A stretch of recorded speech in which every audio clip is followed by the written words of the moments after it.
Olá, bem-vindo ao programa interativo que põe você em contato direto com senadores e com as discussões que acontecem aqui no Congresso. Hoje a gente vai falar sobre direitos do cidadão, dando continuidade às retrospectivas temáticas do Alô Senado. Com as manifestações populares de 2013 e 2014, aumentou a quantidade de mensagens enviadas ao Alô Senado para falar sobre os direitos do cidadão. Os temas mais comentados na nossa central de relacionamento foram acessibilidade, serviços públicos de segurança, saúde, educação e os direitos do consumidor. O Alô Senado Retrospectiva 2014 está no ar. Por que o Brasil investe pouco em acessibilidade e educação ambiental? Essa pergunta foi enviada pelo Rodrigo da Costa, que mora na cidade paranaense de Cambará. O Rodrigo aproveita para dar um exemplo do descaso com o meio ambiente, a falta d'água em São Paulo, uma cidade ironicamente conhecida como Terra da Garoa. A mensagem do Rodrigo foi respondida pelo senador Paulo Paim. Com certeza, além da falta d'água, a poluição, né? É assustador. Essa poluição que fica sobre as grandes capitais, como é o caso de São Paulo, e de outras também. E claro que a educação ambiental, para mim, tinha que começar desde o jardim da infância. Tinha que ter um currículo específico para que todos entendam a importância de defender a natureza, ou seja, o meio ambiente. Defender a natureza, o meio ambiente, é defender a vida, é defender o ecossistema. Então, por isso que eu concordo que seria fundamental que já nos bancos escolares, desde lá de criança até a universidade, a gente tratasse desse tema. A questão da acessibilidade também. Eu trabalho muito, sou autor do Estatuto da Pessoa com Deficiência e tenho dito que as cidades têm que se moldar a essa realidade. Hoje nós temos no Brasil, por causa do Estatuto da Pessoa com Deficiência, eu tenho esse dado, são quase 50 milhões de pessoas com algum tipo de deficiência. E a acessibilidade tem que ser para todos, para que ninguém veja obstáculo para o seu deslocamento, seja, por exemplo, um cadeirante, né? As dificuldades que ele tem de andar nas vias, de entrar nos prédios, de subir num ônibus. Por isso que a acessibilidade e a defesa do meio ambiente, de fato, são duas questões fundamentais em defesa do direito à vida. Meu nome é Caio Mendonça, eu moro em Formosa e minha pergunta é: o que os senadores pretendem fazer para melhorar o transporte público, a saúde e a educação na Brasília? Bem, no meu caso, eu trabalho para melhorar a educação no Brasil inteiro. Quando a educação melhorar no Brasil inteiro, melhora no DF. Até porque diminui o número de gente que vem de fora para aqui em busca de escola. Além disso, eu cobro todo o tempo do governo desfederal a situação das escolas. É uma vergonha como nós, com os recursos que temos algumas das escolas, embora outras boas. No caso da saúde também, muita briga que eu faço. Meu apoio ao programa Mais Médicos, que serviu para todo o Brasil e também para aqui, para o Distrito Federal. E no transporte eu compro uma briga constante mostrando que a saída da mobilidade urbana não está no carro particular. Não tem jeito.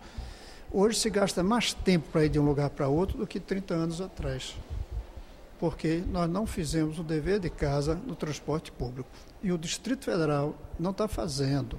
Isso que eles aprontaram, chamado BRT, não está funcionando. E é um custo altíssimo. E é uma coisa ultrapassada, baseada em ônibus. Hoje o transporte tem que ser baseado em metrôs, seja subterrâneo, seja de superfície. Mas não baseado em ônibus. Isso é uma coisa antiquada. E gastaram uma fortuna para fazer isso. Quando se trata de direitos do cidadão, o acesso à saúde pública de qualidade é um dos temas mais frequentes nas reivindicações Brasil afora e nas mensagens ao Alô Senado. Uma dessas mensagens veio de Macaíba, no Rio Grande do Norte. O Leonardo Almeida da Silva Pedrosa escreveu ao Alô Senado para pedir melhorias nos serviços públicos voltados para a saúde mental. Na opinião do Leonardo, a área da psiquiatria exige atenção redobrada na saúde pública. Ele pergunta o que está sendo feito para melhorar o atendimento à saúde mental no Brasil. Quem responde à mensagem do Leonardo é o senador e também médico psiquiatra Humberto Costa. Com toda certeza, ao longo dos últimos anos, nós temos melhorado o sistema de atenção à saúde mental. Ampliou-se fortemente o número de centros de atenção psicossocial, de residências terapêuticas. O SUS tem adotado as medicações de última geração para o tratamento em psiquiatria. Temos estabelecido uma política específica para o enfrentamento ao tema das drogas. Sem dúvida, há muito por fazer. Hoje nós temos um grande gargalo nessa área, que é a pequena quantidade de especialistas, ou seja, de médicos psiquiatras. É necessário haver um processo de formação acelerado, numa residência médica, na especialização, para que nós possamos suprir essa lacuna. Se tivermos profissionais médicos nessa área, nós com toda certeza vamos ter um modelo de atenção à saúde mental muito avançado, o que já é hoje reconhecido internacionalmente. O sistema de atenção à saúde mental no Brasil tende a melhorar bastante se resolvermos esse gargalo. Outro tema que nunca sai de pauta na nossa central de relacionamento são os direitos do consumidor. Em 2014, a categoria campeã de reclamações no Alô Senado foi a telefonia. O Daniel Henrique Miguel, da cidade mineira de Poços de Caldas, escreveu para reclamar do Conselho de Usuários de Telefonia e Internet. Em março de 2014, foram abertas inscrições para esse conselho. A ideia era promover o diálogo entre usuários, prestadoras de serviço e a Anatel. Mas o Daniel achou essa eleição muito mal organizada. Na opinião dele, faltou transparência em todo o processo. O Daniel sugeriu que o Senado investigasse esse problema. Em 2014, o Senado investigou mesmo essa questão, promovendo audiências públicas em várias comissões. Na Comissão de Defesa do Consumidor, o Alô Senado perguntou ao senador Eduardo Amorim, diante das críticas do Daniel, o que os parlamentares têm a dizer. Que é preciso continuar fiscalizando, que a Anatel precisa verdadeiramente cumprir o papel dela de agência reguladora das nossas telecomunicações. Lamentavelmente, ainda não está com a prestação do serviço que merecemos ter. Evoluímos, sim, mas ainda há muito que caminhar. E a Anatel, de forma nenhuma, tem que ser a grande protetora, tem que ser realmente aquela que fiscaliza todas essas empresas, porque é um setor altamente lucrativo. E o que o Senado está fazendo para contribuir nessa melhoria? Eu acho que passa por uma audiência pública como essa, uma audiência realizada por 3 comissões, ou seja, um fato difícil de acontecer. 3 comissões presentes, vários senadores presentes. Espero que a gente tenha as explicações necessárias, mas o que a gente percebe, já finalizando esse primeiro momento, essa primeira etapa, é que é preciso sim proteger mais o cidadão brasileiro, é preciso sim cobrar mais das empresas, e isso deve sobretudo à Anatel, seja na questão da telefonia, seja na questão da internet também. A gente encerra o programa falando sobre direitos da criança e do adolescente, mais especificamente sobre os conselhos tutelares, que trabalham para assegurar os direitos desses jovens. O Rogaciano da Silva Alencar, da cidade pernambucana de Santa Cruz, fez contato com o Alô Senado porque está preocupado com uma novidade. Por força de uma lei recém-aprovada, as próximas eleições para conselheiro tutelar vão ser feitas na mesma data em todo o país.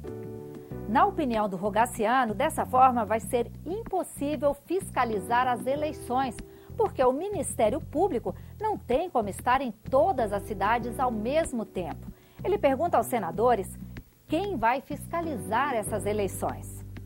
A resposta ficou por conta da senadora Vanessa Graziotin.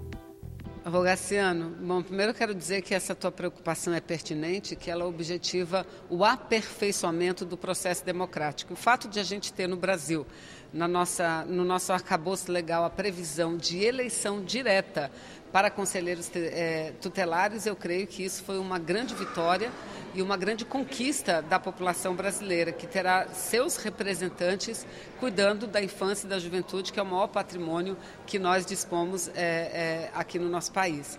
Eu creio que a unificação ela é importante, até mais do que os problemas, ela traz mais benefícios do que problemas. Você levanta a dificuldade no ato da fiscalização, dando o exemplo do seu município, que tem apenas um procurador para atender 3 outros municípios. Aí eu pergunto, será que nós deixaríamos de fazer eleições diretas para vereadores, prefeitos, presidente da República por conta da falta de fiscalização?